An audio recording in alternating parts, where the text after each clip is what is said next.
열왕기하 5장 8절에서 15절 말씀입니다.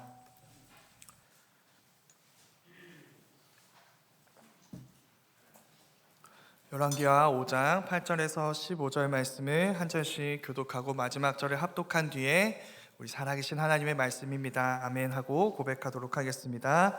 제가 먼저 읽겠습니다. 하나님의 사람 엘리사가 이스라엘 왕이 자기의 옷을 찢었다 함을 듣고 왕에게 보내 이르되 왕이 어찌하여 옷을 찢었나이까 그 사람을 내게로 오게 하소서. 그가 이스라엘 중에 선지자가 있는 줄을 알리이다 하니라. 나아만이 이에 말들과 병거들을 거느리고 엘리사의 집 문에 서니 엘리사가 사자를 그에게 보내 이르되 너는 가서 요단강에 몸을 7번 씻으라. 내 살이 회복되어 깨끗하리라 하는지라. 나아만이 노하여 물러가며 이르되 내 생각에는 그가 내게로 나와 서서 그의 하나님 여호와의 이름을 부르고 그의 손을 그 부위 위에 흔들어 나병을 고칠까 하였도다. 다메섹 강 아바나와 바르발은 이스라엘 모든 강물보다 낫지 아니하냐. 내가 거기서 몸을 씻으면 깨끗하게 되지 아니하랴 하고 몸을 돌려 분노하여 떠나니 그의 종들이 나와서 말하여 이르되 내 아버지여 선지자가 당신에게 큰 일을 행하라 말하였다면 행하지 아니하였으리이까. 하물며 당신에게 이르기를 씻어 깨끗하게 하라 함이리이까 하니 나아만이 이에 내려가서 하나님의 사람의 말대로 요단강에 7번 몸을 잠그니 그의 살이 어린아이의 살같이 회복되어 깨끗하게 되었더라. 나아만이 모든 군대와 함께 하나님의 사람에게로 도로 와서 그의 앞에 서서 이르되 내가 이제 이스라엘 외에는 온 천하에 신이 없는 줄을 아나이다.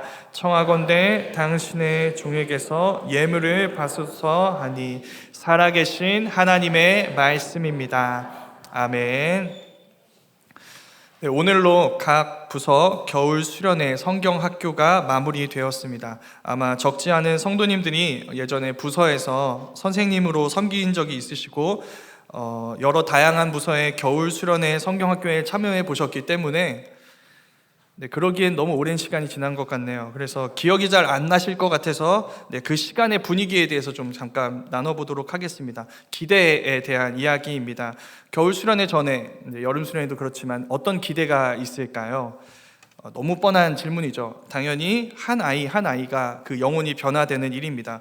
저 장난꾸러기 유년부 초등부 아이가 무슨 얘기를 해도 몰라요, 싫어요, 그냥요 뿐인 중고등부 아이들이 예수님을 나의 왕, 나의 목자로 고백하고 그분의 보혈이 나의 죄를 해결하고 그분의 부활이 나를 구원했습니다 라고 고백하기를 기대하죠. 교육부서를 섬기시면 그 기대가 이루어지는 모습들을 보실 수 있으실 겁니다. 근데 그거 말고도 또 그 모습에도 포함되어 있는 또 다른 기대가 있습니다. 바로 내가 알지 못했던 아이들의 모습을 보는 일이에요. 우리 부서 아이가 어떤 아이인지 어떻게 알 수 있을까요? 수련회를 가면 알 수 있습니다. 이상하게 수련회만 가면 아이들이 바뀝니다.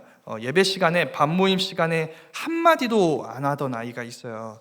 전화하면 딱 2마디를 합니다. 안녕하세요, 안녕히 계세요. 근데 그 아이들이 게임할 때 막 전략 회의를 시작해요. 너는 여기 맞고 저기 맞고 막 이렇게 아이들을 게임을 주도하게 됩니다. 그리고 막 각자 이제 활동한 내용을 발표를 하는데 너무 발표를 잘하는 것이죠. 그리고 표정이 굉장히 밝습니다. 그때 우리는 보통 이런 얘기를 하게 되죠. 아이가 바뀌었구나. 근데 사실 바뀐 게 아닙니다. 그 아이는 원래 그런 아이였어요. 근데 다만 우리에게 마음을 열고 있지 않았고 마침내 마음을 열어서 진짜 자기 모습을 우리에게 보여주게 된 것입니다. 그렇게 우리가 무언가 알지 못했던 모습을 알게 되는 일이 오늘 말씀에 나오는 기적 이야기입니다. 오늘 우리가 읽은 말씀은 열왕기 하입니다. 열왕기 상하의 특징 중 하나는 기적이 굉장히 많이 나온다는 거예요. 2사람 때문이죠. 엘리야, 엘리사 선지자 때문입니다. 둘 다 많은 기적을 일으키니까 비슷한 것 같습니다. 근데 조금 차이가 있어요. 기적의 스케일입니다. 엘리야의 기적 어떠신가요? 스케일이 굉장히 크죠. 하늘에서 불이 떨어지고 바람이 산을 가르고 바위가 터지고 막 지진이 나고 스케일이 굉장히 큽니다. 반면에 엘리사의 기적은 굉장히 인격적이에요. 오늘 우리가 읽은 말씀 앞부분에 엘리사의 기적이 4개 정도 나오는데 다 이스라엘 안에서 일어난 기적입니다. 기적의 대상이 누구일까요? 모두 가난하고 약하고 그래서 자기 삶의 생존의 어려움을 만나서 위협을 받는, 이 생명의 위협을 받는 평범한 사람들입니다. 그들의 문제를 해결하기 위해 엘리사가 기적을 일으킨 거예요. 이 기적이 알려주는 사실이 무엇일까요? 하나님은 인격적이신 분이세요. 가난하고 연약한 평범한 사람들의 문제를 위해 일하시는 분이십니다. 거기에 관심이 있으신 분이시죠. 굉장히 마음이 따뜻해지죠.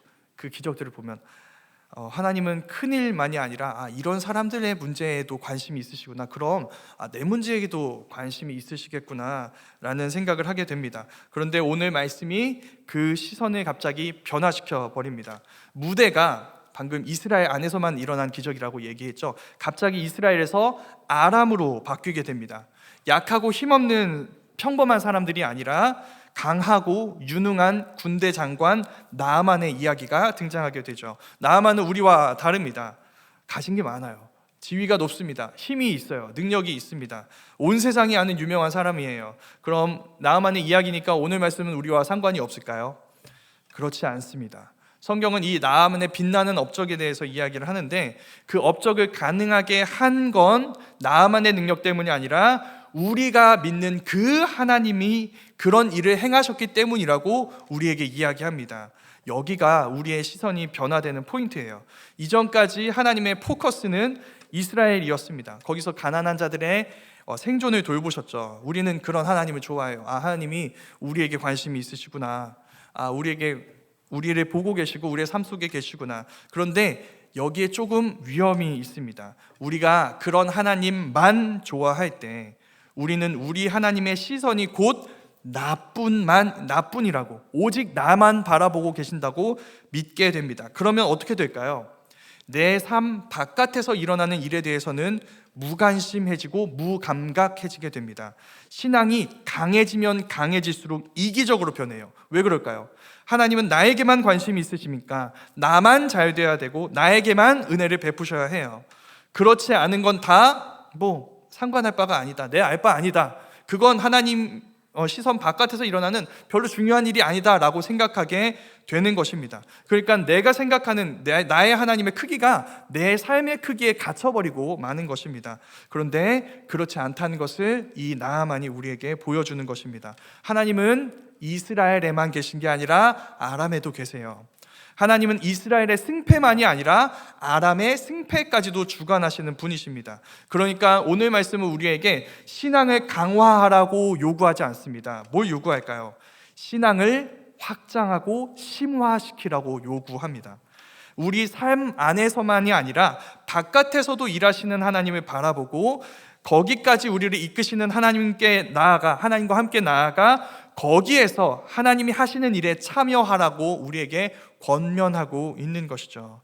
그래서 오늘 이 나아만 이야기를 통해 우리 모두의 신앙이 그런 심화되는 것을 경험했으면 좋겠습니다. 나에게만이 아니라 너에게도 은혜를 베푸시는 하나님을 따라서 우리 모두가 나의 삶에만이 아니라 서로의 삶에 하나님의 은혜와 사랑을 흘려보낼 수 있는 그런 신앙으로 나아갈 수 있기를 소망합니다. 나아만의 소개는 5장 1절에 나옵니다. 열왕기하 5장 1절 말씀인데 우리 함께 읽어보도록 하겠습니다. 네, 함께 읽어보겠습니다. 아람 왕의 군대 장관 나아만은 그의 주인 앞에서 크고 존귀한 자니 이는 여호와께서 전에 그에게 아람을 구원하게 하셨음이라. 그는 큰 용사이나 나병 환자더라. 나아만의 이력은 온갖 화려한 것들로 가득 차 있습니다. 나아만은 군인이에요. 군인으로서 오를 수 있는 최고의 성공을 거둔 사람입니다. 나라를 구했거든요. 왕이 존귀하게 여기는 사람이에요. 이 사람 때문에 우리 아람이 든든하다, 군사력은 문제없다라고 얘기하는 그런 사람입니다. 나아만의 세상에서 나아만을 인정하지 않는 사람은 아무도 없어요. 그런데 그 소개 끝에 이런 얘기가 덧붙여져 있습니다. 그는 큰 용사지만 나병 환자더라. 이 말씀을 나누면 이제 제가 아이들에게 하는 얘기가 있습니다. 얘들아, 나만 부럽지. 자기 분야에서 최고를 찍었잖아. 가장 크게 성공한 사람 아니니? 그게 나아만이야. 부럽지? 나아만처럼 되고 싶지? 라고 하면 아이들이 뭐라고 반응할까요? 이렇게 반응합니다. 네, 아무 얘기를 하지 않고 무슨 말씀을 하시는 건가? 이런 눈으로 쳐다보고 있어요. 당연하죠. 나병 환자잖아요. 나병 환자인데 큰 용사고 전쟁 영웅이고 이게 무슨 소용이 있나요? 그게 나병입니다. 나병은 성도님들도 이미 잘 알고 계시겠지만 고통을 인지하지 못하는 병입니다. 산채로 온몸이 죽은 사람의 몸처럼 썩어가지만 이걸 느끼지 못하는 게 나병이에요. 나병은 죽음을 감각하지 못하는 병입니다. 그게 나병이 우리에게 주는 메시지입니다. 성도님들은 죽음을 감각하고 계신가요? 내가 언젠가 죽는다는 사실, 어제보다 오늘 더 죽음을 향해 가까이 가고 있다는 사실을 인지하고 계시나요? 이 세상은 그 사실을 외면합니다. 절대로 죽음에 대해서 얘기하려 하지 않아요. 두 가지 얘기하지 않는데 죄와 죽음에 대해서 이 세상은 절대로 이야기하지 않습니다. 그래서 놀랍게도 나아만을 부러워해요. 나아만처럼 성공하기 원합니다. 죽음에 대해 감각하지 못한 상태로 내 분야에서 최고의 성공을 거둔 큰 용사지만 나병 환자인 이 나아만을 내 삶의 목적지로 살고 온 세상이 거기로 달려가고 있습니다. 그런 삶을 좋은 삶이라고 이야기해요. 죽음을 감각하지 말아야 하고 그저 내 분야에서 최고의 성공을 거둔 그 삶, 그게 성공한 삶이야 라고 이야기를 합니다. 그런 세상을 향해 나아만의 이야기를 들려주며 성경이 하는 이야기가 있습니다. 무슨 이야기일까요? 성경은 우리에게 죽음에 대한 감각을 회복하라고 이야기합니다. 그래서 기억해야 합니다. 우리는 죽습니다. 죽음을 향해 나아가고 있습니다. 그 사실을 감각해야 합니다. 그때 우리는 어떻게 될까요? 어떻게 살아야 할지를 고민하게 되겠죠. 구체적으로는 우리의 죽음 앞에서 사라져 버릴 것들이 아니라 사라지지 않을 것들을 추구하게 될 것입니다. 죽음으로 끝나버리는 것이 아니라 죽음을 이기고 해결하는 것들이 무엇인가, 거기에 귀를 기울이게 될 것입니다. 그래서 이 말씀이 우리에게 요구합니다. 나아만처럼 되기 원하는 이 시대를 분별하고 그 시대를 따르는 것이 아니라 그들의 성공이 해결하지 못하는 죽음을 해결하는 복음을 믿고 그 복음을 알지 못하는 수많은 나아만들에게도 그 복음을 전하는 자들이 되라고 오늘 말씀이 우리에게 요구하는 것이죠. 그 일이 나아만에게 이루어지게 됩니다. 나아만에게 구원의 소식이 들리게 돼요. 나아만이 저 사마리아에 있는 이스라엘 선지자 앞에 있었으면 좋겠다. 그가 나병을 고칠 수 있다. 누군가가 이렇게 얘기를 합니다. 누가 이 얘기를 했는지 아마 성도님들 다 알고 계실 것 같은데 그 사실을 별로 이상하게 여기시지는 않을 것 같습니다. 그래서 제가 이렇게 질문을 드려보고 싶습니다. 누가 이 얘기, 저기 이스라엘에 가면 고칠 수 있다는 얘기를 해야 할까요? 당연히 나아만이 평소에 잘해준 사람, 또 나아만에게 큰 은혜를 받은 사람이어야 하죠. 그런데 그 얘기를 한 사람은 그 사람이 아닙니다. 나아만에게 잡혀온 이스라엘 소녀가 그 얘기를 하고 있어요. 이 소녀에게 나아만 어떤 사람일까요? 친절한 사람인가요?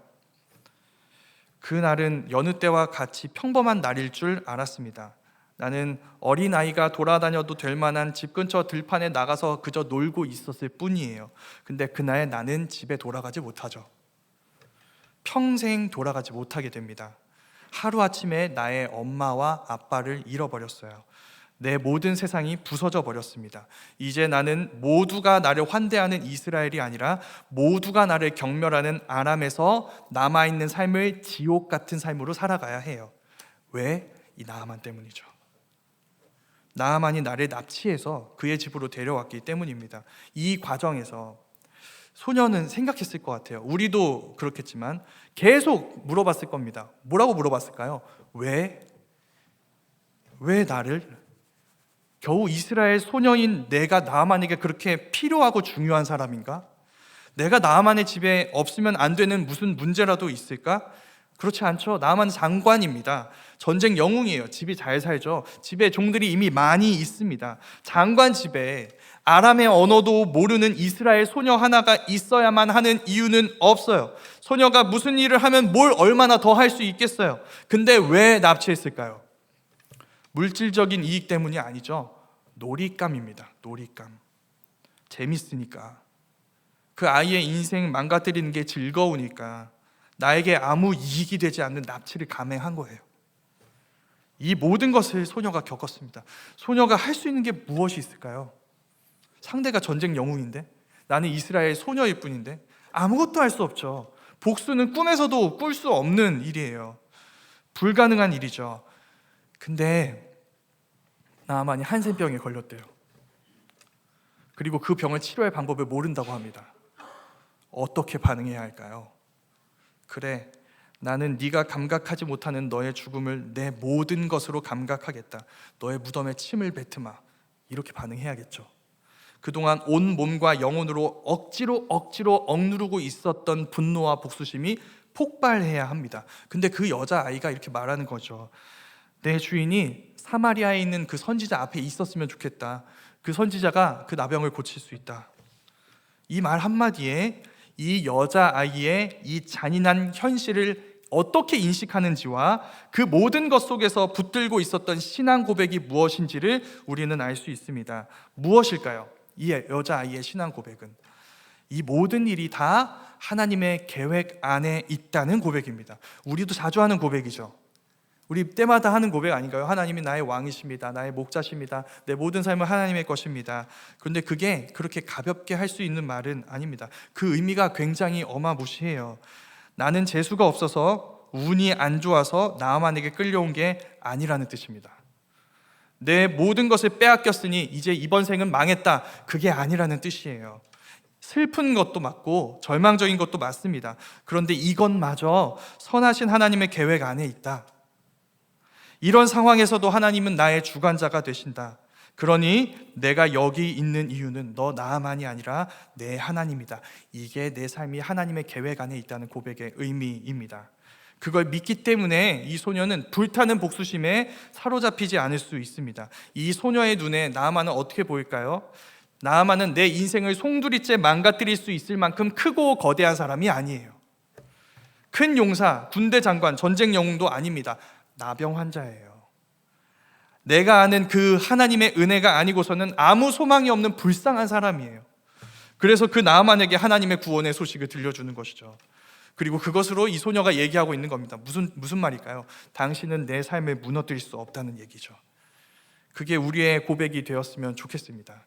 우리의 삶은 하나님의 계획 속에 있습니다. 나의 삶의 주인은 하나님이십니다. 그러니 우리가 만나게 될지 모르는 어떤 재앙도, 우리를 고통 속에 몰아넣을지 모르는 어느 누구도 우리의 삶을 무너뜨릴 수 없습니다. 하나님의 것이니까요. 우리 모두 우리를 부수기 위해 찾아오는 이 나아만과 나아만 같은 사건들을 향해 그렇게 고백할 수 있었으면 좋겠습니다. 내 삶의 주인은 하나님이다. 당신이 나를 무너뜨릴 수 없다. 이게 오직 그리스도인들만이 가질 수 있는 믿음으로 말미암아 사는 삶의 고백입니다.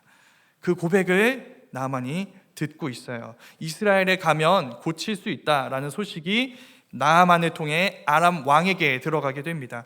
그래서 아람 왕이 직접 편지를 쓰고 여러 선물들을 들려서 나아만의 손에 들려서 그걸 이스라엘 왕에게 전달합니다. 근데 그 편지 내용을 좀 보면은 이게 나아만이 들었던 이 소녀의 말과 조금 다른 것을 보게 됩니다. 열왕기하 5장 6절 말씀인데 제가 읽어보겠습니다. 이스라엘 왕에게 그 글을 전하니 일렀을 때 내가 내 신하 나아만을 당신에게 보내오니 이 글이 당신에게 이르거든 당신은 그의 나병을 고쳐주소서 하였더라. 자, 뭐가 빠져 있을까요? 이스라엘의 선지자가 빠져 있죠. 엘리사. 자, 어느 과정에서 빠진 걸까요? 나아만이 아람 왕에게 전하지 않은 걸까요? 아니면 나아만이 전했지만 아람 왕이 듣지 못했던 걸까요? 아니면 아람 왕이 들었지만 굳이 쓰지 않은 걸까요? 원문을 보면 마지막인 것 같습니다. 아람 왕이 고쳐주소서라고 요청을 하죠. 근데 여기 고쳐주소서라고 한 이 부분은 원문으로 보면 제거해 주소서라는 뜻의 아사프라는 단어입니다. 근데 이 단어가 누가 쓴 말이냐면 앞에서 말한 그 이스라엘 집에서 잡혀온 이 소녀가 했던 말이에요. 네, 그러니까 그 말을 그대로 들었죠. 그 말이 그대로 전달되었죠. 그런데 아람 왕이 그 말을 듣고 썼지만 주어를 쓰지 않은 거예요. 누가 이 병을 제거할 수 있는지에 대해서 이 주어는 쓰지 않은 것입니다. 근데 그렇다고 잘못 썼다고 할 수 있을까요? 그럴 수 없죠. 지금 이 사실을 누가 알고 있나요? 오래전에 아람으로 잡혀온 이스라엘 소녀가 알고 있습니다. 그러니까 이 사실은 온 이스라엘이 알고 있는 사실 아니야? 라고 생각할 수 있겠죠. 그러니까 지금 이 아람 왕의 생각에서는 이렇게 얘기해도 지금 이스라엘을 다스리고 있는 이스라엘 왕은 무슨 말인지 알 것이다 라고 상식적으로 생각했던 것입니다. 그런데 그렇지 않아요. 이스라엘 왕은 이스라엘의 선지자를 알지 못합니다. 이 편지를 어떻게 이해할까요? 엘리사를 요청하고 있는 거구나가 아니라 지금 아람 왕이 나한테 시비를 걸고 있구나, 나한테 싸움을 걸어오고 있구나 라고 이해하고 옷을 찢습니다. 이게 이스라엘의 현실이에요. 이 여자아이가 엘리사를 아는 이유가 무엇일까요? 가장 앞에서 얘기했죠. 그의 기적 때문입니다. 가난하고 힘든, 그래서 삶의 어려움을 만난 이 이스라엘 백성들의 어려움을 하나님이 엘리사의 기적을 통해 도우시고 구원하셨기 때문에 이 엘리사를 알고 있는 것이죠. 그런데 이스라엘 왕은 엘리사를 모릅니다. 왜 그럴까요? 이스라엘 백성들에게 관심이 없기 때문이죠. 엘리사를 통해 그들을 돌보시는 그 하나님이 누구신지, 그 하나님이 나한테 뭐라고 말씀하시는지에 대해 아무 생각이 없어요. 이 왕의 이름은 여호람입니다. 다른 문헌을 살펴보면 여호람이라는 거 알고 있는데 성경은 계속 여호람이라는 이름을 쓰지 않아요. 이스라엘 왕이라고 얘기합니다. 왜 그럴까요? 고발하기 위해서입니다. 이스라엘의 왕이라고는 하지만 이스라엘의 왕에 전혀 합당하지 않은 그의 현실을 폭로하기 위해서죠. 그러면서 물어보고 있습니다. 누가 진짜 이스라엘의 왕인가? 누가 이스라엘을 돌보고 있는가? 누가 돌보고 있나요? 엘리사가 돌보고 있습니다. 엘리사를 통해 자기 백성을 돌보시는 하나님이 진짜 이스라엘의 왕이세요. 바로 이런 사실 때문에 성경이 교회를 지칭하는 어떤 말이 있습니다. 바로 왕 같은 제사장이라는 말이에요. 왜 왕 같은 일일까요? 왕이신 하나님이 자기 백성을 돌보시는 일에 교회가 참여하기 때문입니다. 엘리사가 참여하고 있습니다. 왜 제사장일까요? 하나님께 나아갈 수 없는 이들을 하나님께 인도하는 자들이 엘리사와 같은 교회이기 때문입니다. 엘리사가 그 일을 하고 있습니다. 이스라엘 왕이 자기 옷을 찢었다는 소식을 듣고 엘리사가 이야기해요. 그 아람 사람도 알지만 너 이스라엘 왕은 모르는 나 이스라엘 선지자에게 그를 보내라 라고 요청합니다. 그래서 나아만이 엘리사를 찾아옵니다. 만나지 못해요. 근데 엘리사가 종을 보내서 이렇게 얘기해요. 요단강에서 7번 씻으면 깨끗하게 회복될 거랍니다. 나아만이 분노할 만하죠. 지금 나아만이 요단강 구경하려고 온 건가요? 그렇지 않잖아요. 요단강보다 좋은 강이 아람에는 얼마든지 많이 있어요. 그런데 요단강이나 가라고 하다니 라고 나아만이 반응한 겁니다. 그런데 진짜 열받는 이유는 뭘까요? 외교적인 문제 때문이에요. 그래도 내가 한 나라의 군대 장관인데 최소한의 예우는 갖추고 내 상처에 손은 좀 흔들어서 낫게 해줄 줄 알았는데 이런 식으로 대하다니. 바로 이 분노가 엘리사의 의도입니다. 왜 분노하고 있을까요? 내가 군대 장관이니까, 아람 왕이 직접 편지를 써줄 정도의 사람이니까 거기 머물러 있으면 치료받을 수 없습니다. 그게 지금 무슨 의미가 있나요? 그게 이 병을 해결해 줄 수 있나요? 아니요, 해결해 줄 수 없어서 지금 온 거잖아요. 나아만은 지금 이렇게 해야 되는 사람입니다. 하나님이 아니면 나는 아무 소망이 없습니다 라고 고백해야 하는 사람이에요. 그걸 믿고 인정해야 그분의 말씀에 순종해서 그는 치료받을 수 있습니다. 여기가 포인트입니다.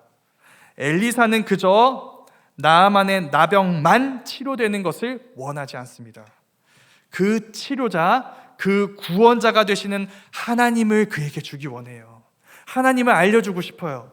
그래서 이렇게 요청하고 있는 겁니다. 너 거기서 내려와야 된다. 너 하나님이 필요한 사람이라고 고백해야 한다. 그래야 네가 하나님을 원하게 되고 그 하나님의 구원을 얻게 될 것이다. 그 엘리사의 의도대로 나아만이 하나님을 만나게 됩니다. 회복된 몸으로 돌아와서 엘리사에게 말해요. 뭐라고 말할까요? 됐다. 나병 이제 회복됐다. 이렇게 얘기할까요? 그렇지 않습니다. 그는 이스라엘 외에는 온 천하에 신이 없다라고 얘기합니다. 이 얘기를 이스라엘 백성들이 듣습니다. 어떻게 반응해야 할까요? 좀 이때는 교만해져도 좀 될 것 같아요. 어깨가 으쓱해져야죠. 그거 이제 한 거야? 그래, 지금이라도 알았으면 됐다. 우리 하나님 여호와만 유일한 하나님이야. 너네 아람 신들 다 거짓 신들이야 라고 얘기를 해야겠죠. 그렇게 얘기할 수가 없어요. 굉장히 뻘쭘해집니다. 왜 그럴까요? 이스라엘이 다른 신을 섬기고 있어요. 바알을 섬기고 있고 나아만을 고치지 못한 아람의 신들을 섬기고 있습니다. 바로 이 부분에서 우리는 이제 처음에 했던 질문입니다. 왜 이 여자아이가, 이스라엘의 소녀가 나아만의 집에 가게 되었는지를 알게 됩니다. 하나님은 하나님을 떠난 이스라엘 백성들에게 나아만의 입을 열어 이스라엘의 하나님을 고백하게 하시기 위해 나아만의 집에 이 여자아이를 선교사로 파송한 거예요. 이 아이의 선교 대상은 누구일까요? 나아만인 것 같죠? 네, 근데 나아만이 전부가 아닙니다. 나아만의 이야기를 듣는 이스라엘이 선교 대상이에요. 그 온 이스라엘에게 말씀하시기 위해 이 아이를 미리 예비해서 거기 보내신 것입니다. 이 아이의 믿음은 사실이었어요. 아람의 신들로는 구원받을 수 없습니다. 오직 하나님만이 나아만을 구원하실 수 있어요. 그 사실을 하나님은 이 아이를 통해 나아만이 듣게 하시고 나아만을 통해 이스라엘이, 또 나아만으로 대표되는 온 세상이 듣게 하시기를 원하셨던 것입니다. 그리고 그 계획을 이루시고 계신 것이죠. 여기에 이스라엘이 어떻게 반응했을까? 그 뒷 이야기를 보면 알 수 있습니다. 나아만이 엘리사에게 많은 예물을 바치려고 할 때 엘리사가 이렇게 얘기해요. 여호와의 살아계심을 두고 맹세한다. 난 받지 않겠다. 이건 하나님이 하신 일이지 내가 한 일이 아니다. 근데 바로 그 뒤에 이와 비슷하면서도 전혀 다른 고백이 한 번 더 나오게 됩니다. 엘리사의 종 게하시가 예물을 들고 도로 돌아가는 나아만을 보면서 이렇게 이야기해요. 열왕기하 5장 20절 말씀인데 제가 읽어보겠습니다. 하나님의 사람 엘리사의 사환 게하시가 스스로 이르되 내 주인이 이 아람 사람 나아만에게 면하여 주고 그가 가지고 온 것을 그의 손에서 받지 아니하였도다. 여호와께서 살아계심을 두고 맹세하노니 내가 그를 쫓아가서 무엇이든지 그에게서 받으리라 하고. 그냥 게하시가 아니죠. 어떤 게하신가요? 하나님의 사람 엘리사의 사환 게하시가 스스로 이야기한 첫 번째 말이 이 말입니다. 무슨 말인가요? 엘리사가 여호와의 살아계심을 두고 맹세한 것을 여호와의 살아계심을 두고 깨버리기로 맹세하는 거예요. 엘리사와 가장 가까이에 있는 사람, 그 이스라엘 사람이 바로 이렇게 하나님을 대하고 있습니다. 이로부터 오랜 시간이 지난 후에 예수님이 바로 이때 이 이야기를 다시 꺼내십니다. 누가복음 4장 27절 말씀에서 이렇게 말씀하세요. 또 선지자 엘리사 때에 이스라엘에 많은 나병 환자가 있었을 때 그 중에 한 사람도 깨끗함을 얻지 못하고 오직 수리아 사람 나아만 뿐이었느니라. 이거 예수님 고향 사람들에게 하신 말씀이에요. 예수님의 가장 오래 봐왔던 사람이죠. 그들에게 예수님이 말씀하신 겁니다. 그들이 가장 오래 보았는데 예수님을 거절하자 예수님이 그들에게 말씀하십니다. 너희의 모습이 나아만 때 이스라엘 같다. 그때 이스라엘에 많은 나병 환자들이 있었는데 하나님께 나아오지 않았다. 딱 수리아 사람 나아만만 나와서 치료함을 받았다. 너네도 그러고 있다. 너네 하나님 백성이라고 그러면서 하나님이 너희에게 보낸 하나님의 아들 메시아를 받아들이고 있지 않다. 그래 가장 오래 보았으면서. 근데 예수님은 그 얘기만 하시려고 이스라엘에 오신 것은 아닙니다. 같은 누가복음입니다. 같은 누가복음에서 예수님은 자기를 못 받고 자기 옷을 제비 뽑는 사람들을 위해 이렇게 하나님께 말씀하세요. 누가복음 23장 34절 앞부분 말씀입니다. 이에 예수께서 이르시되 아버지 저들을 사하여 주옵소서 자기들이 하는 것을 알지 못함이니이다. 자, 이 모습을 처음부터 끝까지 곁에서 지켜보고 예수님을 처음으로 고백한 사람이 있습니다. 누구일까요? 나아만과 같은 이방 군인 로마 백부장입니다. 나아만을 통해서 이스라엘에 말씀하신 것처럼 하나님은 예수님을 못 받고 이 모든 모습을 곁에서 지켜본 그 이방 군인 로마 백부장을 통해 이스라엘에 예수님이 누구신지 말씀해 주세요. 그 말씀이 우리 모두에게 들렸으면 좋겠습니다. 그리고 모든 것을 다시 해석했으면 좋겠습니다. 오늘 우리가 들은 말씀입니다. 우리 현실이 나아만이라는 재앙 때문에 아람 땅에 끌려간 이스라엘의 소녀와 같다고 절망하지 않았으면 좋겠습니다. 내 인생은 내가 있는 곳, 나를 불행하게 만든 사람에게 달려있지 않습니다. 내 인생의 주인은 하나님의 것입니다. 내 인생은 하나님의 계획 안에 있습니다. 하나님의 것이니 그 누구도 내 인생을 부술 수 없고 무너뜨릴 수 없습니다. 그 믿음을 갖고 우리가 어디에서든지 하나님의 사람으로 살아갈 수 있기를 간절히 소망합니다. 거기서 하나님은 하나님을 신뢰하는 나를 통해 나만이 복음을 듣게 하시고 나만을 통해 온 이스라엘이 복음을 듣게 하시는 분이십니다. 그러니 거기에서도 우리 삶이 의미 있다는 것을 우리에게 알려주고 계시는 것이죠. 그 믿음을 회복할 수 있는 우리 모두가 되기를 간절히 소망합니다. 그리고 혹시 우리가 그 고백을 잃어버리게 되었다면, 다른 것을 쫓는 이스라엘의 자리에 있게 되었다면, 그런 자리에 있을지 모르는 우리에게 하나님이 이 나아만의 고백을 통해 우리에게 돌아오라 말씀하실 때 우리 모두가 그 말씀을 듣고 주님께로 돌이킬 수 있었으면 좋겠습니다. 그 모든 이야기가 우리의 이야기가 되는 일들이 이루어지기를 간절히 소망합니다.